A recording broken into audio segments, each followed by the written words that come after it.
Hello everyone, welcome to my channel ABC All Basics of Commerce. I, your friend Alicia Goel, will express my views on the topic Advantages and Disadvantages of International Management. International management की हमारी जो video थी last वाली, उसमें हमने बात करी थी मीनिंग की, ऑब्जेक्टिव्स की, नीड की और स्कोप की। अगर आपने हमारी वो वीडियो नहीं देखी तो आप डिस्क्रिप्शन में प्रोवाइडेड लिंक पर क्लिक करके भी वो वीडियो देख सकते हैं।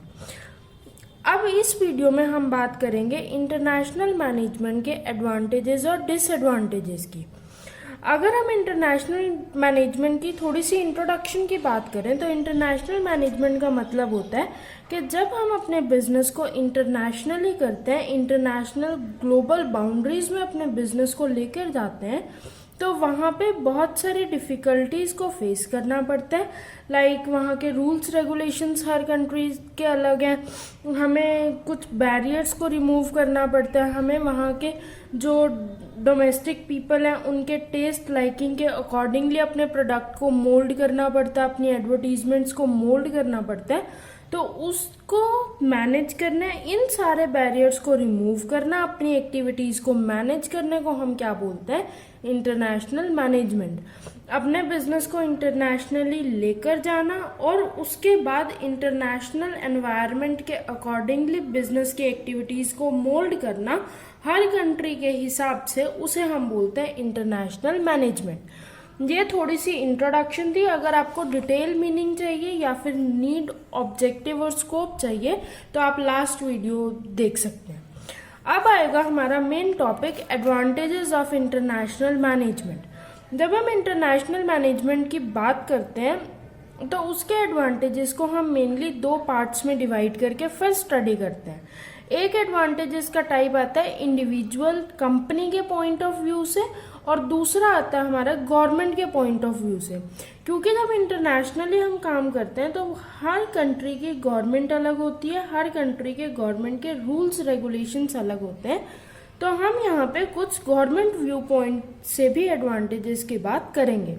सबसे पहले हम बात कर रहे हैं इंडिविजुअल कंपनीज व्यू पॉइंट, मतलब एक कंपनी को क्या एडवांटेज मिलता है जब वो इंटरनेशनली अपने बिजनेस को लेकर जाते हैं। सबसे पहले इसमें हमें फायदा क्या मिलता है? प्रोडक्ट लाइफ साइकिल का। प्रोडक्ट लाइफ साइकिल की भी वीडियो हमारे आपको प्लेलिस्ट में मिल जाएगी, आप देख लीजिएगा वहां जाके। प्रोडक्ट लाइफ साइकिल का बेसिक मतलब ये होता है कि जब भी हम एक प्रोडक्ट इंट्रोड्यूस करते हैं तो किसी भी प्रोडक्ट को बहुत सारी स्टेजेस से गुजरना पड़ता है। उसे अपनी ग्रोथ बनानी पड़ती है मार्केट में, फिर जब अच्छे से एस्टैब्लिश हो गया एक प्रोडक्ट, फिर वहाँ पे एक्सपेंशन के अपॉर्चुनिटीज आते हैं, और लास्ट में जब पूरा ग्रोथ साइकिल कंप्लीट हो जाता है तो फिर आता है हमारा मैच्योरिटी स्टेज के अब उस प्रोडक्ट की हाईएस्ट लेवल है, इसके बाद कुछ इनोवेशंस प्रोडक्ट को लेकर आने पड़ेंगे। तो जब हम इंटरनेशनली काम करते हैं तो कई बार क्या होता है, किसी कंट्री में अगर डिक्लाइनिंग स्टेज आ गई प्रोडक्ट की तो वहाँ पे लॉसेस होने शुरू हो जाते हैं और कंपनी को वहाँ पे एग्जिस्ट करना मुश्किल हो जाता है। तो अगर एक से ज़्यादा कंट्री में हम काम करेंगे तो एक कंट्री में अगर हमारा बिजनेस लॉसेस में भी चला गया तो वहाँ पे हम बिजनेस को शट डाउन कर सकते हैं, क्योंकि बाकी कंट्रीज से हमें प्रॉफिट ऑन हो रहा है। तो उस टाइम पे हमारा बिजनेस बिल्कुल ही शट डाउन नहीं होगा। तो यहाँ पे प्रोडक्ट लाइफ साइकिल का एडवांटेज हमें मिलता है। और एडवांटेजेस क्या आते हैं? Geographical expansion as a growth strategy, मतलब अगर हमने अपने बिजनेस को ग्रो करना है तो हम ग्लोबली ग्रो कर सकते हैं, अलग अलग कंट्रीज में अपने बिजनेस को एस्टैब्लिश करके ज़्यादा से ज़्यादा प्रॉफिट अर्न कर सकते हैं। उसके बाद आता है कि हम यहाँ पे इंटरनेशनली काम करके यंग जनरेशन की हेल्प भी ले सकते हैं। जब हम ज़्यादा कंट्रीज में काम करेंगे हमें ज़्यादा एम्प्लॉयज़ चाहिए होंगे, ज़्यादा टॉप लेवल मैनेजर्स चाहिए होंगे। हम यंग ब्लड को अपने बिजनेस में एंट्री देंगे, और यंग ब्लड हमारा ऐसा ब्लड होता है जो रिस्क को विलिंगली लेता है और चैलेंजेस को अडेप्ट करता है और अपॉर्चुनिटीज़ को बहुत अच्छे से ग्रैब करता है और बिजनेस में यूज़ करता है।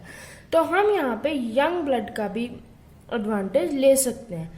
उसके बाद हमारे पास आते हैं टेक्नोलॉजिकल एडवांटेज, इसका क्या मतलब होता है कि हम जब बहुत सारी कंट्रीज़ में काम करेंगे, अलग अलग कंट्रीज़ की टेक्नोलॉजी को हम अडॉप्ट करते हैं और एक कंट्री की टेक्नोलॉजी हम दूसरी कंट्री के लिए भी यूज में ला सकते हैं। तो यहाँ पे हमें टेक्नोलॉजी का भी एडवांटेज मिलता है और हमें एडवांटेज मिलता है कि हमारी जो है वो ग्लोबल इमेज बन जाती है प्रोडक्ट की। हम बहुत सारी कंट्रीज में डील कर रहे हैं, हर कंट्री में हमारे प्रोडक्ट का नाम है, हर कंट्री में हमारी अच्छी इमेज है, तो ग्लोबली हमारे प्रोडक्ट की इमेज क्या हो जाती है, बहुत अच्छी बन जाती है। हमें बहुत सारे बिजनेस अपॉर्चुनिटीज़ न्यू मिलते रहते हैं जब हम इंटरनेशनली काम करते हैं। वो कैसे, ए कंट्री की अपॉर्चुनिटीज़ को ग्रैब करेंगे, बी कंट्री की अपॉर्चुनिटीज़ को ग्रैब करेंगे, सी की अपॉर्चुनिटीज़ को ग्रैब करेंगे, तो यहाँ पे बहुत सारे बिजनेस अपॉर्चुनिटीज़ हमारे को मिल जाती हैं। ये थे हमारे कंपनी के एडवांटेजेस अगर कोई भी कंपनी इंटरनेशनली काम कर रही है और अपनी एक्टिविटीज़ को मैनेज कर रही है। अब नेक्स्ट हम बात करेंगे कि अगर कोई कंपनी इंटरनेशनली काम कर रही है तो उससे गवर्नमेंट को क्या एडवांटेजेस होते हैं। फर्स्ट पॉइंट इसमें आता है अर्निंग वैल्यूएबल फॉरेन एक्सचेंज। इसका क्या मतलब हुआ कि जब कंट्री अलग अलग स्टेट्स में, अलग अलग कंट्रीज में काम करेगी तो फॉरेन एक्सचेंज बढ़ जाएगा, और जब फॉरेन एक्सचेंज बढ़ता है तो हमारी इकोनॉमी जो होती है वो डेवलप करती है, इम्पोर्ट्स एक्सपोर्ट ज़्यादा होंगे, उसकी वजह से पेमेंट्स जो होगी वो फॉरेन करेंसी में होगी, तो हमारा फॉरेन एक्सचेंज जो है वो इंक्रीज होना शुरू हो जाता है। नेक्स्ट आता है हमारे पास कि अगर इंटरनेशनली काम हो रहा है तो इंटरडिपेंडेंस कंट्रीज की बढ़ जाती है। वो कैसे, कि अगर हम एक प्रोडक्ट को एक्सपोर्ट कर रहे हैं तो उस कंट्री की जो डिमांड है वो हमारे ऊपर होएगी, उस कंट्री की डिमांड को फुलफिल करने की रिस्पॉन्सिबिलिटी हमारी है। हम ज़्यादा से ज़्यादा एक्सपोर्ट करेंगे ताकि वहाँ की जितनी भी रिक्वायरमेंट्स है वो फुलफिल हो सके, तो ऐसे हमारे ऊपर उनकी डिपेंडेंसी बढ़ जाती है। तो आपस में कंट्रीज़ की इंटरडिपेंडेंसी क्या हो जाती है, इंक्रीज हो जाती है अगर इंटरनेशनल मैनेजमेंट का यूज़ हम कर रहे हैं बिजनेस में। हम यहाँ पे इन्वेस्टमेंट इंफ्रास्ट्रक्चर का एडवांटेज भी लेते हैं। कई सारी कंट्रीज ने क्या किया, डेवलपमेंट्स बहुत ज़्यादा करी हैं, एयरपोर्ट, सी पोर्ट्स या फिर कंटेनर टर्मिनल्स, बहुत सारे एक्सपोर्ट इंपोर्ट के रास्ते उन्होंने बना दिए हैं, जिसकी वजह से अगर हम इंपोर्ट एक्सपोर्ट का यूज़ नहीं करेंगे तो जितनी भी स्पेंडिंग्स हुई हैं इंफ्रास्ट्रक्चर पे वो सारी क्या हो जाएगी, वेस्ट हो जाएगी। तो अगर हम इंटरनेशनली काम कर रहे हैं तो उस इंफ्रास्ट्रक्चर का भी एडवांटेज लिया जाता है और जिससे गवर्नमेंट की जो स्पेंडिंग है वो वेस्ट नहीं जाती, नेशनल इमेज बन जाती है कंट्री की भी और कंपनी की भी। किसी भी कंट्री का जब प्रोडक्ट इंटरनेशनली जाता है तो कंट्री का नेम भी कंपनी के साथ आता है, तो ऐसे कंपनी की इमेज भी जो होती है वो इम्प्रूव हो जाती है। नेक्स्ट हमारे पास पॉइंट आता है कोर कॉम्पिटेंसी ऑफ नेशन। इसका क्या मतलब हुआ कि आपस में रिसोर्सेज की कॉम्पिटेंसीज बढ़ जाती है, जो रिसोर्सेज हैं उनका ऑप्टिमम यूटिलाइजेशन होना शुरू हो जाता है। किसी प्रोडक्ट के लिए कोई रिसोर्स चाहिए, किसी प्रोडक्ट के लिए कोई रिसोर्स चाहिए, तो आपस में रिसोर्सेज जो होते हैं वो ऑप्टिमली यूटिलाइज हो जाते हैं अगर हम इंटरनेशनली काम करते हैं।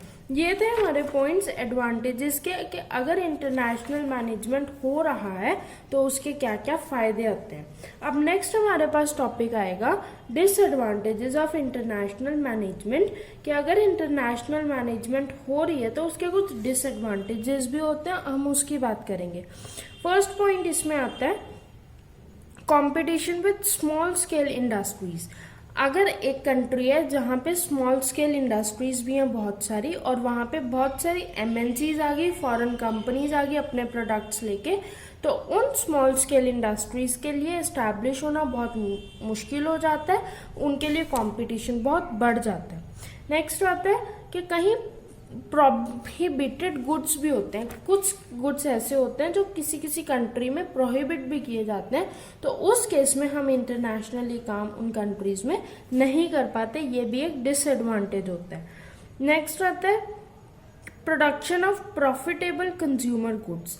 हम यहाँ पे कई बार क्या होता है, हमारे लग्जूरियस गुड्स होते हैं और उनको इंटरनेशनली लेकर जाना मुश्किल होता है। प्लस ज़रूरी नहीं है कि अगर हम किसी कंट्री में उनकी इस्टेब्लिशमेंट कर रहे हैं तो वहाँ पे हमारे प्रोडक्ट सेल आउट होंगे, तो उस केस में भी डिफ़िकल्टी अराइज हो जाती है। नेक्स्ट आता है अनबैलेंस्ड रीजनल डेवलपमेंट। इसका क्या मतलब हुआ कि जब भी एक कंपनी इंटरनेशनली काम करना चाहती है तो वो डेवलप्ड कंट्री की साइड जाती है, अंडर डेवलप्ड या फिर डेवलपिंग नेशंस की साइड बहुत कम कंपनीज जाना पसंद करती हैं, जिसकी वजह से जो ऑलरेडी डेवलप्ड कंट्रीज हैं वहाँ पे जब बहुत सारी कंपनीज आती हैं तो अंडर डेवलप्ड या फिर डेवलपिंग कंट्रीज में जो डेवलपमेंट का स्कोप होता है वो कम होता जाता है, जिसकी वजह से अनबैलेंस्ड रीजनल डेवलपमेंट हो जाती है। तो ये थे डिसएडवांटेजेस। इंटरनेशनल मैनेजमेंट के एडवांटेजेस और डिसएडवांटेजेस की हमने बात करी इस वीडियो में।